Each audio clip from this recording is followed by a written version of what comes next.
All right, folks, welcome back to another episode of the Mike Roach Podcast. And as you can see, special guest in the building, Rob from Pensare Basketball, my favorite Raptors basketball podcast. Rob, what is going on, brother? How's everything? It's good, man. Raptors are 5-5. 5-5, man. That's what we're here to talk about. 10-game mark. So I'm here to kind of pick your brain on what you think about this team thus far. Now, they go down against Philadelphia. They were going for, they had a nice win streak going, but I thought it was going to be pretty tough once I heard that Jakob Poeltl was not going to be in the lineup, especially going up against a mammoth like Joel Embiid. But once again, let's start here. 10 games in, Raptors 5-5. What are your thoughts overall? I'm very impressed. Mhm. I'm very impressed. If you told me that Jakob Poeltl was going to be hurt for most of these games, and let's just be honest, the games that he played, he was abysmal. He was awful. He couldn't move, couldn't rebound, couldn't protect the rim, couldn't hit a shot. He has not looked like himself. So if you told me this is the version of Jakob you were going to get for the first 10 games, and he had two reasonably healthy games on very low minutes that he's actually played, and they won both those games, Mhm. I probably would have told you they'd be 3-7 or 2-8. Yeah, especially in the beginning. I'm wondering if he should have just been out from the beginning. He shouldn't even have played the first couple games. I mean, he could not move at all. They He would have couldn't been do six. anything They out would have there. been 6-4 if he hadn't played. Yeah, he just couldn't do anything out there. And so, I mean, what are the biggest positives that you've seen from this team thus far? Mamukelashvili, Mhm. Sandro Mamukelashvili it's very hard to ignore his positive impact. Prior to Wow. yesterday's game, so this is before the Philly game, so 9 games into the season, there was a 20-point swing with him on or off the court. Wow. 20. Every lineup with him is positive. Here's a stat that, again, held true until yesterday's game. I haven't looked at it after, but so this is a shout out to Louis Zatzman. I'm sure you know Zatz. Mhm. He pointed out this stat in an article that he wrote. Scottie Barnes with Sandro Mamukelashvili on the court is scoring 45.9 points per 100 possessions. Typically, Scottie scores anywhere between 25 and 28, 29. So here's a fun little trivia question for you. How many times did Michael Jordan score more than 45.9 points per 100 possessions in his career? In his career, how many times? Mm-hmm. I have no idea. Once, 1987. So to put that into context, Scottie Barnes, 87? 1987. So Man. Scottie Barnes without Sandro Mamukelashvili scores at the rate of a role player like Vince Williams Jr., but with him on the court, because of the space that he provides, the outlet, the additional space that he provides, he's scoring like 87 Jordan or current Shai Gilgeous-Alexander. It's nuts. And it tracks. If you see the type of driver Scottie is, you see his limitations as a ball handler at times. He needs wide angles to attack.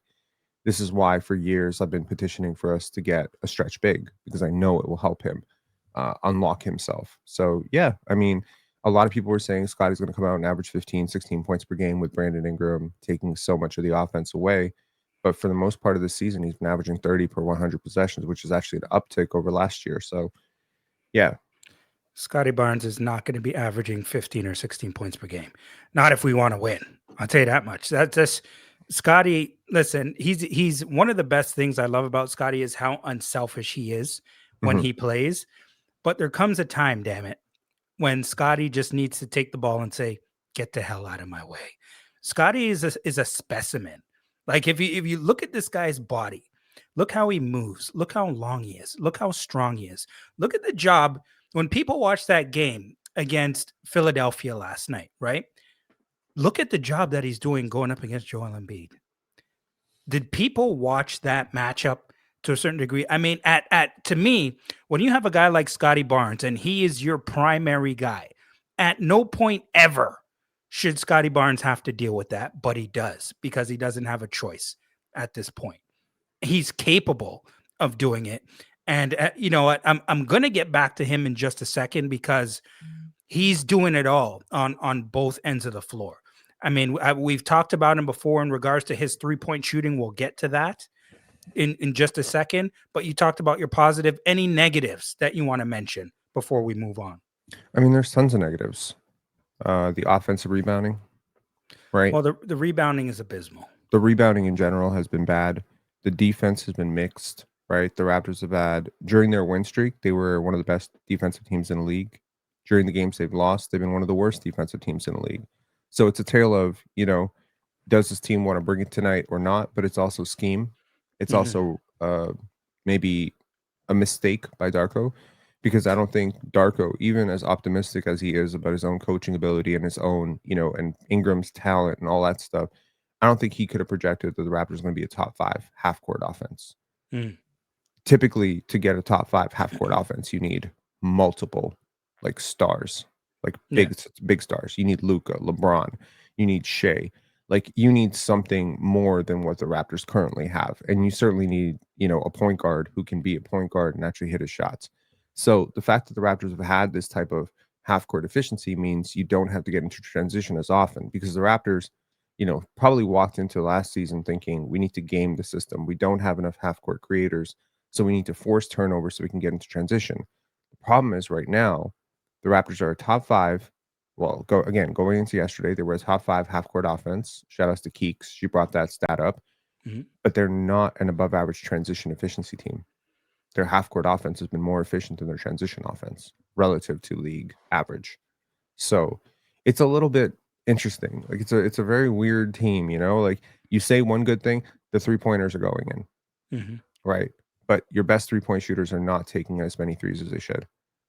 Why do you think the transition is so poor, though? Because these guys look like they got a lot of horses here. Or do you just think the guys are making bad mistakes in regards to transition? Because, I remember you put out this one tweet with Emmanuel Quickley, and there was a couple plays where he was in transition and there's an easy drop off and he just goes up, gets it blocked out of bounds, which absolutely drives me nuts. By the way, I can't stand that. I cannot stand that. It drives me absolutely nuts. But getting back to the question, transition offense, why do you think it's so poor here? I think it comes down to talent. You don't have great vertical finishers on this team. I don't see a lot of explosive athletes on this team. I see a lot of functional athletes, balanced athletes, but I don't see a lot of Matas Buzelis, VJ Edgecombe. That move that VJ did yesterday, I know exactly the one you're talking about. You know exactly the one, right? Where he goes left and then on a right down the middle drop of a dime, he goes right, and it's a clean finish. Those clean finishes come from first steps and burst. Yeah. Burst vertically, burst horizontally. The Raptors, say what you will about RJ Barrett, Emmanuel Quickley is relatively fast, but doesn't have the quickest first step. Ingram is a slow grind player. Scottie is a slow grind player. Jakob is a slow grind player. They're one of the youngest teams in the league, but they look old on some nights. They look sluggish. You need an injection of athleticism. You need an injection of vertical pop. You need strength. They are a slight of frame team. They're not a very strong team if you look at it. Right. Who is the player on this team that could have actually boxed out Embiid on any one of those possessions, or Drummond? You're going to go up against size all year. You're going to face Portland, and they have Donovan Clingan and Rob Williams and Denny Avdia. You cannot officially be smaller than every team you face. So this is, more so than anything, I think Darko deserves probably like a B+ grade so far on his job. I think you could probably look at Bobby Webster right now and say, could you not have seen this coming? You know what? You're getting ahead of me, Rob. You're getting ahead of me because you're answering everything that I have on the damn sheet here, Rob. Okay? I'm wasting your time. My bad. You're answering everything that you had on the sheet. That's how I know you're locked in.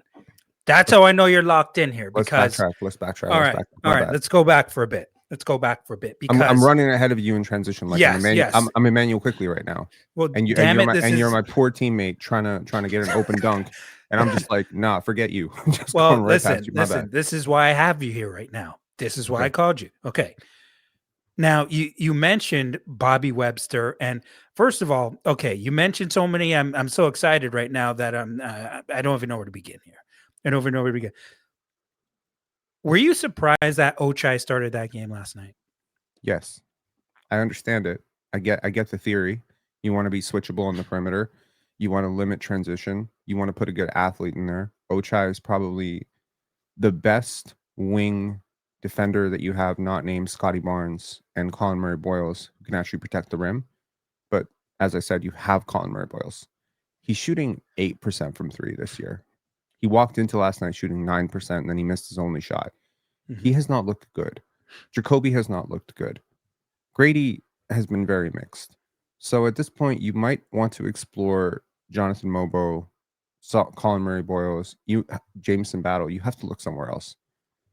These guys are not former top 5 picks. They're not max players. They're not guaranteed anything. If they have shown up, out of condition, out of rhythm, you cannot be costing yourself wins, right? And yeah, Ochai gave you nothing for 15 minutes yesterday. He was ignored on the perimeter. He was very useless as a playmaker. I can point to 3 plays where I could say he didn't hurt you. Wasn't good. I would have started CMB. Well, his name is about to come up with that defensive clinic he put on for parts of the game yesterday. Mhm. But how do you look at this team when it comes to strength and toughness? And for the listeners out there, how do you separate those two words, strength, toughness? Do you kind of merge it into the same thing? What's the word with the Raptors when it comes to these words? I think toughness comes down to mentality. Strength comes down to the weight room, right? So, like, I'm tough.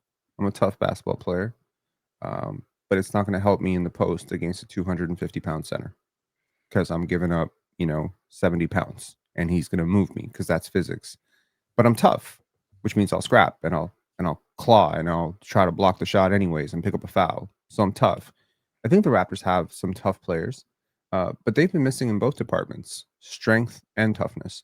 So on the one hand, they don't have the strength to keep guys off the glass. And on the other thing, they don't have the toughness to actually get those 50-50 balls. Have you noticed the long rebounds almost always go to the other team? Mm-hmm. It's like every single time. It's like Emmanuel Quickley and RJ Barrett are right there. Grady Dick's right there. Sometimes Scottie Barnes, you're right there. And you just don't go and get it. This team doesn't attack the basketball with enough ferocity. They don't play with enough force. And against Atlanta, when, Atlanta came out in that first quarter, second quarter, and looked like they just stole their lunch, right? Now, look, Atlanta just beat the Lakers by like 20 yesterday. So maybe Atlanta is just a team that deserves some respect because they didn't even have Jalen Johnson yesterday. They rested a lot of guys and they whooped the Lakers. It can happen. Any night, another team can have a little bit more juice in the legs than you do. For whatever reason, I think the Raptors had a schedule loss yesterday.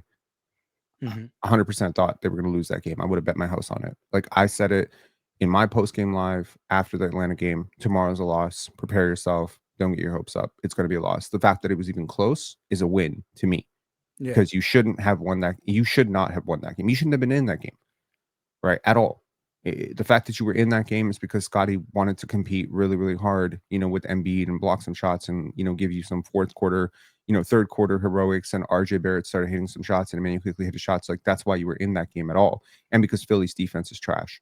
So yeah, I think this team doesn't play with enough force. They don't attack the basketball enough.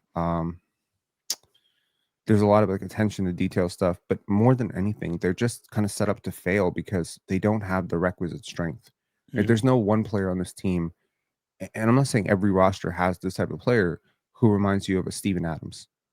Heavy, a heavy, strong dude, right? You don't have anyone that even like right now. If we face the Pelicans, we don't have a single matchup for Derek Queen. He's a rookie. He's 6'10". He's about 260. Colin Murray Boyles and Scottie Barnes are your only hope against that guy. They're your strongest players. Yeah, Jakob Poeltl is going to be helpless against that guy. He's too quick. You just bounce him off the, and then you just have this like type of player you cannot guard. And the league is full of these types of players. You don't have anyone who can guard Donovan Clingan. Not that he's a very aggressive scorer. You really don't have anyone who can keep Steven Adams off the glass. You don't have anyone who can even keep Embiid from attacking the glass. It's just it's too much strength. I mean, look what happened on the glass when we went up against the Rockets when we played Yes, them in Toronto. Like it we was got embarrassing what they did to us on the glass. It yeah, was bad. it's everybody. And the Raptors spent a lot of time, they said Jacoby got stronger, Grady got stronger, Ochai got stronger, Emmanuel Quickley got stronger. And Emmanuel Quickley, I can really see that he did get stronger, but you're still small. You feel Mhm. small. You're always small. You know what I mean? And I understand that you're mobile, right? But other teams are more athletic and they're just pushing past you. And it's just like when I watch these games, it feels like the Raptors have a discernible disadvantage on every single night in terms of crashing the glass, right? When they send two to the glass for an offensive rebound, they can't even get to the rim because they're just getting manhandled by somebody, just winging them and getting out. Yesterday, I So also think the refs were against them too. I think yeah. Embiid got crazy calls, and you know, I don't know. This team is succeeding despite a lot of things that I can see that don't work. They are succeeding regardless. So No, it's yeah, answer me this, Rob, because you're talking about strength, toughness. You're talking about the glass, and you mentioned before in regards to Bobby Webster if he can see some of these things coming or not. And sure. then I'm online and I'm looking at some of the Raptors 905 game and something and stuff like that, and I look in the crowd and I see Chomchi, Mm, and in my said I'm wondering why. It'd be really nice to have Chomchi right now. Just because this guy just runs like a deer, athletic, long, capable of altering shots, blocking shots. I just need somebody in that middle like him who's mm. unafraid, willing to play with reckless abandon around the basket. Why did, what is going on here, Rob? It's clearly health. Something with the health. The fact that he's at Raptors 905 games is nice. It probably means that the organization is keeping a close eye on him. And hopefully this situation resolves itself with him coming back to the 905 and eventually finding his way back to the Raptors. He's still very young. He's 19 years old, right? So, he's not turning 20 until next month. So, I'm pulling for Ulrich. I interviewed his trainer last year when he was drafted. And shout outs to Joe Tuamu. And he said that the first thing he said when he got drafted was, I want to make Masai proud. Mhm. And then the second thing, that he was talking about was that he wants to use like his first contract extension to build a hospital in Bafang, Cameroon. Wow. So when I found that out about him, I was just like, I'm pulling for this guy like more than anybody. So Mhm. yeah, I'm always going to support Ulrich no matter what happens with his career. I hope he lands on his feet. But I don't know if against Joel Embiid that's really going to help. He'd pick up 5 fouls in 8 minutes against Embiid. He's That's what very I would raw. take. Give me those 5 fouls any day of the week. But he does I'll play take with them. force, and he's very, very tough. I mean, these players are available. It's not like the Raptors couldn't have drafted Ryan Cockbrenner. You know what I mean? Mhm. You mean like a three-time Defensive Player of the Year? Creighton, 5-year player, 23 years old, exactly how the Raptors like their second-round rookies anyway. It's not like you couldn't have found a way to get Ryan Cockbrenner to Toronto. I mean, he was picked, what, 6 picks, 5 picks before Elijah Martin. So, yeah, these players are available. Last year, Quentin Post. I'm not saying Quentin Post is big and tough, but he's 7 feet tall and he hits threes. He was Yeah. picked in the 50s last year. You had four draft picks in that draft. So it's like the Raptors just keep missing on this like component of strength. And I do think these players are available, right? I think they're available in free agency. Like you just have to, as a, there's been a nice little pivot this year where the Raptors have realized, wait a second, we're much better offensively and we're hitting our shots and Scottie's hitting his threes and RJ's hitting catch and shoots and Brandon Ingram is amazing. We don't have to scheme for transition. We can actually generate shots in the half court. So they adjusted their defensive pressure. You've noticed there's less crazy traps coming out of Yeah. nowhere. There's less pressure Mhm. on the ball. This is good because Emmanuel Quickley and RJ Barrett cannot do that. Right. They don't know how to think that fast. They can't Yeah. rotate that quickly. Their legs don't move fast enough. Their Mhm. brain doesn't move fast enough. So the same way you made that adjustment, maybe at this point you have to realize that yes, we like finesse bigs who can read the court and play make and be hubs. But with BI and Scottie and RJ and IQ, maybe what we need is for that guy to just be a good guy to just roll, set a hard screen and roll. Maybe we can compensate for one of those guys on our roster. And maybe among the 17 players on our roster, we need to have one player who is a solid 6'10, 260, and can hit the glass. Just a break in case of emergency. Yeah. You're an OG NBA fan. You remember how teams used to stack like 2, 3, 7-footers to deal with Shaq Hell yeah. at the end of their bench, and they never really played. Absolutely. But then the game you played against Shaq, they came in and they fouled him 5 times. The Raptors don't need to deal with Shaquille O'Neal in this league, but they have Nikola Jokic, they have Embiid, they have Giannis, they have Zubac, they have Hmm. Vucevic, they have tons of 7-footers in this league. You cannot keep burning Scottie Barnes on these guys because there You is no can't. team in the league that plays their best player out of position. There's only one, which is this team. Yep. That's it. And there's also no team, and I brought this up in yesterday's live, that asks their best player overall to also carry their defense, other than San Antonio Spurs Not a with good Wemby. strategy. It's not, because you're going to burn them out, and eventually at some point, all the burnout, all the injuries, all the nagging bruises of having to deal with these behemoths every single night is going to eventually result in him shooting 20% from three for an entire month, and the entire fan base is going to be like, Bingo. "See, he can't shoot." Yep. It's just people don't realize what this guy's going through right now. That's what I was. Yep. Exactly. Exactly. And that's what I'm saying. Everything that he has to do. And then on top of it, you're asking him to guard Joel Embiid at the same time. Like, I know it's the beginning of the season, but there's 82 games he has to play here. It's a long season. He's going to need some help in the front court here. That's all I'm talking about. And so I understand it. Now, Emmanuel Quickley. Okay, can you tell me about his first 5 games compared to what you've seen in the last 5 games? I would split it into like 3, 4, 3. So the first 3 games, I think he was just trying to do everything, trying to do a little bit too much, fancying the ball a little bit too much, massaging the ball a little bit too much. I don't think he's good enough to do that. I really don't. I don't think he processes the game well enough. I don't think his pull-up jump shooting in a tight situation is good enough. I understand the analytics say he's a good pull-up jump shooter. If you go back and track all of his pull-up jump shots last year, how many of them were wide open? How many of them were with the defender where he's pulling up from 30 feet and the defender's at 20 feet? Mm. That's a very different equation than I cook my man off the dribble. He's still in my face and I launch this over him. You're not Steph Curry. You can't do that. Right. So I think he did a lot. He obviously got a lot of pushback for it because the Raptors were losing a lot through his first 4 games. He blocked a whole bunch of accounts on X because he was obviously seeing it and he wanted to get away from it.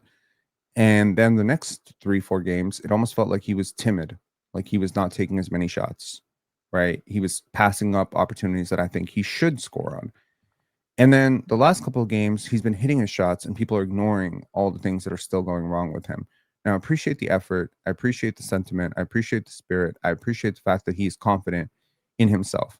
But there needs to be a point where we address the elephant in the room. He's not a point guard. He's not a point guard. There's 4 players on this team that are better at running point than him. Scottie's better. Ingram's better. RJ's better. Jamal's better at being point guards. Mm-hmm. So you need to find your rhythm off the ball. You need to look at what Grady's doing and do exactly that. You need to set screens. You need to curl. You need to come off of double staggers. You need to get off the ball quickly, not pass the ball when you have a wide open shot. He needs to stop making up his mind. There was a play yesterday, which I brought up in our film session. He is coming down the court. There's a wide open slip pass to Colin Murray-Boyles. Wide open, which will result in a guaranteed 2 points. Dunk for CMB. There's no big back. The closest thing to, a rim protector back is rookie VJ Edgecombe. And I trust CMB to punch it on him at the rim. Yeah. And Grady is coming ahead, kind of out of position, and he is kind of curling to the corner. And Emmanuel Quickley gets up in the air with the pass for some reason while looking at CMB and throws a pass to Grady, which is off target. By the time Grady catches it, he's off rhythm. The defender has recovered. He swings it to Mamu. Mamu swings it back to IQ. IQ on the catch already made up his mind that he's going to drive, even though defender is playing him for the drive. when the defender's playing you for the drive, you can shoot. Yep. So Just in going to this beat you to the situation, spot, going to the rim. and that's exactly what happened. Mm-hmm. And what do you think happened on that play? He goes up for a floater and he gets blocked from behind, and then spends a nice 3-4 seconds complaining to the ref that he got fouled, which he did not. So it's just a constant. The game is still too fast for Emmanuel Quickley. And while I'm okay with the game being too fast for a rookie or a second-year player, we are 6 years into your career at this point. If the game is too fast, it just might be that the game is too fast. And you need to simplify it. And I know that the Raptors, are very difficult offense to play for players who are not quick thinkers, because there's a lot of quick decisions. 0.5 basketball is not for everybody. There are certain people who have a rhythm of playing basketball where they like to hold the ball. They like to massage the ball. And that's why things worked out for him a lot in New York. And I'm confident that if the Raptors traded Emmanuel Quickley to a team that allows for that type of offense, that he'd be better. But in the system which requires quick decision making, the guy who has the ball almost the most on your team is a very poor quick decision maker. Very poor. What kind of point guard would you want to see? Not that we're talking hypothetics here, but to go with a trio who's putting in work in Barrett, Barnes, Ingram. I wouldn't want a point guard. I would want a combo guard. I would want Malik Monk. I don't. You've seen Scottie handle the break. You've seen Brandon Ingram skip past to the corner, manipulate the defense. You've seen RJ Barrett drive and kick. You don't. There's so much to being a point guard. What position did you play when you were playing? I was a point guard. Me too. Most of the time. Yeah. One of the things that was always difficult for me as a point guard was understanding organization of offense, understanding where's the weakness in the defense, how's the defense overreacting or underreacting to certain players, how might my decision here lead to 2 decisions down the road. This type of court mapping is very second nature to Scottie. It's very second nature to BI. It's very instinctual to Jamal Shed. Jamal Shed is a typical point guard. He's a very prototypical point guard. He is like my father's point guard. You know what I mean? Like he is like the old school general. He'll get you a touch. When you're open, he finds you. He's not spectacular. He's not flashy. He's not LaMelo Ball. He's not Allen Iverson. He's not gifted in any significant way. He's just really smart. Jamal Shed is like repetition, overtime, perfect. Scottie Barnes is a point guard. In his mind, he's a point guard. Like his brain and vision for the game is point guard. His handle is not point guard. His twitch is not point guard. His drive is not point guard. His size and muscles are not point guard. But he sees the game like a point guard. So when you have a player on the court who can organize offense, like Scottie can, like BI can, when you have a player who can attack pockets of space like RJ can, when you have a player who can draw a double and exploit the double like Ingram can, when you have a player who has a natural rhythm for unselfishness like Scottie does, you basically have a point guard between those 3 players. You don't need to, and you already have a backup point guard in the more traditional role for the defensive thing. So what you need right now, and I shudder to say this, is you need like the best version of Davion Mitchell, a combo guard who can guard point guards. What you need is, like that's what you need. And what you don't need is Jose Calderon. Although Jose Calderon would help, because at least Jose Calderon would have found a way to organize the offense so that Scottie could attack Joel Embiid in space yesterday. The Raptors left the Raptors played into the Sixers' hands. Like they got thoroughly outplayed in the sense that Embiid cannot guard Scottie or BI in space. He cannot guard RJ in space right now. His mobility is lacking. So a point guard, a traditional smart point guard, Alonzo Ball, if you will, a player like that, he would have seen where Embiid was, and he would have found a way to bring Embiid into the action and forced Embiid to guard RJ going downhill. What would that do? That would lift the biggest man on the court away from his comfort zone, which is protecting the rim and deterring shots at the rim, and will put him in a place of compromised position. Uncomfortable. He can't guard Sandro. He cannot guard Sandro in space. You know where he can guard Sandro? 5 feet from the rim. Yeah. So us trying to drive into Embiid like crazy people when we haven't done anything to get him out of the paint, that is court organization. That is floor management. And A Darius Garland could do this in his sleep. In his sleep. Alonzo Ball could do this in his sleep. A Josh Giddey could do this in his sleep. Great point guards know how to do this. Now, I didn't know how to do this, just to be clear. I always envied the point. I always looked up to the point guards who could. I didn't have a natural feel for the position. So I have it's taken me a long time. It's taken me like 15, 16 years of studying the position to really understand what it takes to be a point guard in the NBA level. The Raptors don't really have a point guard other than Jamal Shed in the most typical sense. And he's probably not good enough to start. So I think you'd be better off right now just playing it by committee, and having that fifth starter who is playing the point position just be very defensively oriented. The Raptors will be better right now with Keon Ellis from the Sacramento Kings playing point guard than they are with Emmanuel Quickley. That's an interesting take. Yeah. And that's not to say that Keon is a better player. It's just in terms of what you need, he would fit better. He would fit better. Yeah, that archetype fits a lot better. So if there was a way to trade Emmanuel Quickley for Malik Monk and Keon Ellis, and we have to give up a first-round pick, I would be all over that. Now, before we close this thing out, I just got a couple more for you here, Rob. We talked a little bit about RJ Barrett. Is there anything that you have seen in these first 10 games that stands out to you about RJ Barrett? Yeah, he's been really efficient.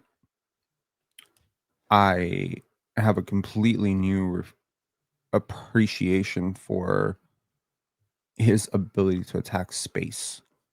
He's so good at it. Like, if there's any space on the court, he will find a way to that. He is like a heat-seeking missile to the basket. It's very underrated. This level of scoring, I won't say proficiency or whatever. He is finishing better around the rim. He's finishing better on his catch and shoots. His usage is way down. His 7 at 12 from the field last night. Efficient. Yep. You know, if this was last year, that would be probably 9 for 22, right? So he's been really good at playing off of Ingram and playing with Barnes. And I think the Raptors, at least before last night, they had 3 guys averaging 30 points per 100 possessions, 20 points per game, 20 north of 20, and efficiently, right? So again, this was a big point of contention, which is how does Barrett succeed in an offense now that Ingram is here? And it's like he's finding a way. He worked all summer with his trainer Drew Hanlon. Drew is one of the best trainers in the NBA. He's obviously worked around his finishes at the rim. He's finishing better, at least for the first 6 games. He had the Midas touch around the rim, man. He couldn't miss anything. Hook shots, flip shots, up and unders. He was making everything around the rim. I was like, wow, this is amazing. So, shout outs to RJ Barrett. He obviously, he wants to stick it out. He made a point, I care about, making it work here more than anyone else. I think he said that. I get it. I still can't ignore the fact that the Raptors have let his they've let his camp know that he is being shopped, that he was being shopped, that he was shopped last trade deadline. He was shopped all summer. Does he take that as a point of disrespect? Maybe. He is the hometown kid. He is a fan favorite. He is a very good player. I just don't know what you do with him at this point, because you set the bar with Quickley's contract so high. And if I'm RJ Barrett, like if you're RJ Barrett and I'm your agent, I'm telling you, my brother, you are better than this guy who got $32.5 million. You are playing better than the guy who got $32.5 million. So you need to go and ask for 35. And if they're offering you 20, then I got questions. Why am I worth less than Jakob Poeltl, the 30-year-old center who can't shoot? Why am I worth $12 million less than the point guard who's not a point guard? So the Raptors have sort of they've quote unquote buried themselves, because agent negotiations will always come down to what's your argument for why you're worth what you're worth. Typically, the argument is always production, future potential, and comparables. This is how an agent will come to the door. So the agent will say, Jalen Suggs got this. My client's production is 110% of what Jalen Suggs is. So we are setting a baseline at the next contract at $35 million, and we are driving that bargain. So if the player is on your same team, it actually makes that argument a lot easier. If I come to the table as RJ's agent and you're offering me $18 million, which is a $10 million haircut on the contract I currently have, then my question is, how are you justifying paying me 12 million, 13 million less than what you paid Emmanuel Quickley? I'm worth more to you from a marketing perspective because I'm Canadian, right? People always think Canadian athletes are going to take a discount to play in Canada. Yeah, in theory, if they're idiots, they will. But if they're not idiots, they'll realize that they're actually worth more to the Canadian franchise than they are to literally anybody else. RJ's value is he is the most valuable in terms of marketing in Canada. If he goes to Texas, he's just another guy. He's Keldon Johnson. Yeah, right? sure. He's Devin Vassell.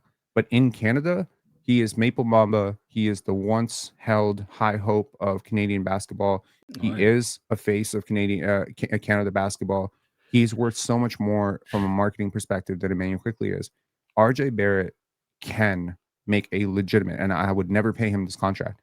But if he wants to use the Brandon Ingram, Jakob Poeltl, and Emmanuel Quickley and Scottie Barnes contracts as a comparable, he can make a very solid case that he's worth $36 million a year. The Raptors can't even pay him 26 right now. That's the problem. That's a good point. So we'll end it off asking you this. What are your biggest questions for Bobby Webster?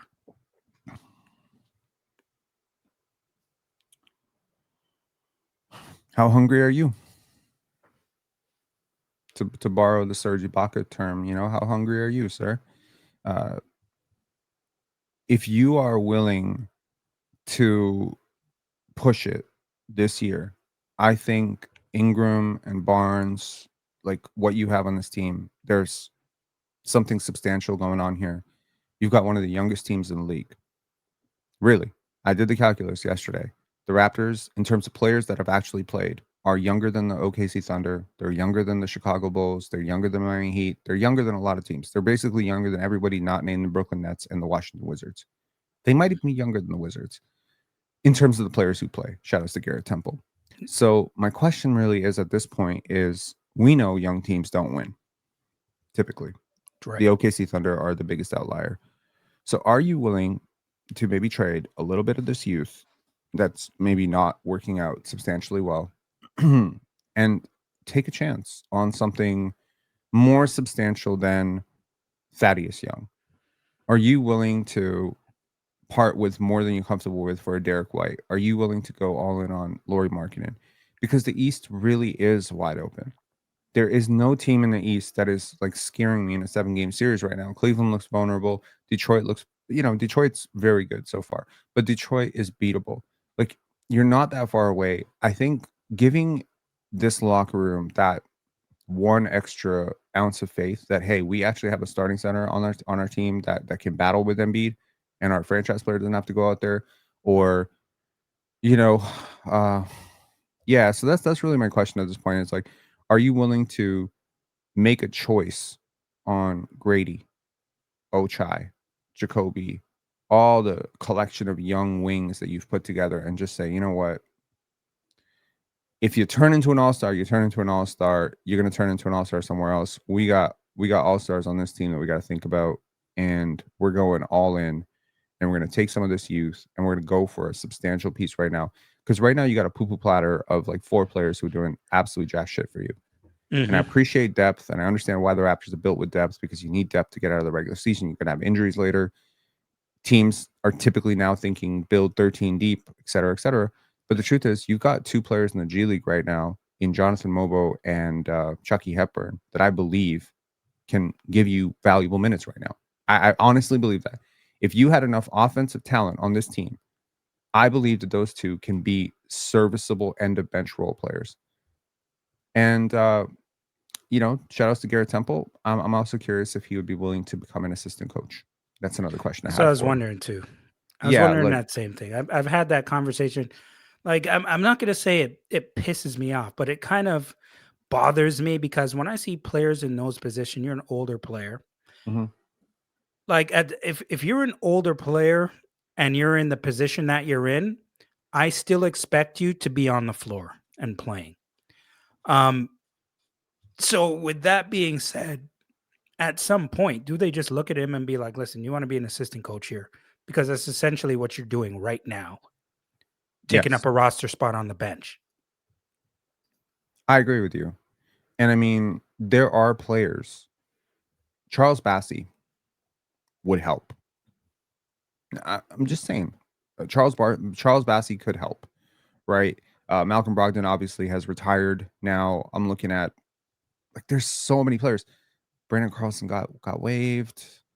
Torrey Craig, Jay Crowder. Like, there's guys who can actually help you right now. You know what I mean? It's not a ton. I'm not necessarily saying go sign, 7'5" Jamarian Sharp, but like, Yeah. there are guys who are center adjacent, big forward types who could probably help this roster a little bit right now and avoid you having to be in the situation you're in. And if they aren't available, trade for one. Like maybe like Masai made a habit of trading away first round picks for no reason. Like there was a lot of those firsts that just got traded for nothing. And because they were so good at executing on the first they got, people didn't complain about it too much. But I look at a player like Day'Ron Sharp, Mhm. for the Brooklyn Nets. That guy solves like 80% of your problems. He's a smart player. He's athletic. He's physical. He's young. Yeah. He's a former Scottie teammate from Montverde. Go get that guy. $6 million. There was a guy that I was complaining about all last year. So there have been two guys that I've petitioned for very, very hard. One was Dyson Daniels 2 years ago when he was buried on the Pelicans bench. Yeah. Last year, um, I was petitioning for Josh Minot from Okay. the Minnesota Timberwolves. I was like, Mhm. man, this guy's good. I see him in garbage time. People are like, they're garbage time minutes, Rob. And I'm like, but look at the talent. And Mhm. seeing him now starting for the Boston Celtics and having a blossoming season, I'm just like, scouting. This is what this team needs. This team needs to scout and they need to find gems. Now, shout outs to you for finding Sandro Mamukelashvili. He's playing just as well as he did last year. This was obvious, right? Yeah. Finding a guy who hasn't gotten the opportunity and putting that player in the opportunity and getting more than you got out of the Orlando Robinsons of the world, that would be the really substantial move for the Raptors. So, easier said than done, obviously, but I think the Raptors are ahead of schedule. 5-5 is better than I thought. They have the second easiest schedule remaining, which is worth noting for the rest of the year. They have the second easiest schedule. Wow. They have a Okay. ton of games. Yeah, so they got the worst part of their schedule out of the way already, and they're 5-5. Which again, I said it in my preseason preview. I would not be surprised after 10 games if they're 2-8, and that was expecting Jakob Poeltl to be healthy. So Wow. Hmm. it was a tough schedule, a lot of bad matchups, a lot of big teams. Even more so harder to do without Jakob Poeltl. So get healthy, but there's a chance to be a 47 win team, get to the playoffs. At that point, I do not want to be guarding centers with Scottie Barnes in the playoffs and getting him in foul trouble every game. You know what I mean? Good way to end it. Rob, where can everybody find you online, please? Yeah, you can find me in Pensare Basketball on YouTube, on X, on Instagram, Pensare. Yeah. I'll leave a link actually in the description of where you can find Pensare Basketball. Rob, appreciate you. Thank you very much for doing this, man. I always appreciate you having you on the program. You too, man. Thank you so much, and give this video a like, and please, follow Mike Roach. He does good work. He is a good person. A lot of people put on. I just want to say this to your listeners, if you don't mind. A No, lot of people put on like fake personalities on air, and I've been around a few of those people where you deal with them on air, mhm. and then you deal with them off air in any capacity, and they are completely different people. And I just want to let y'all know that Mike is not that way at all. Like he has been the same person in emails. He is the same person off air. He's very polite. He's very conscientious person. And I think that can show up in his content. And I think we need to support more people that make good content from the right place. So that's why I gave you a big shout out on our live the other day. That's also why I gave Savannah uh and Kayla big shout out. It's just like when you see good people doing good work, you got to support it, man. Likewise, brother. Likewise. I echo those same sentiments in your direction as well. Thank you, Rob. I Appreciate you, man. appreciate you, man. We will talk again soon. All right, peace. Take care.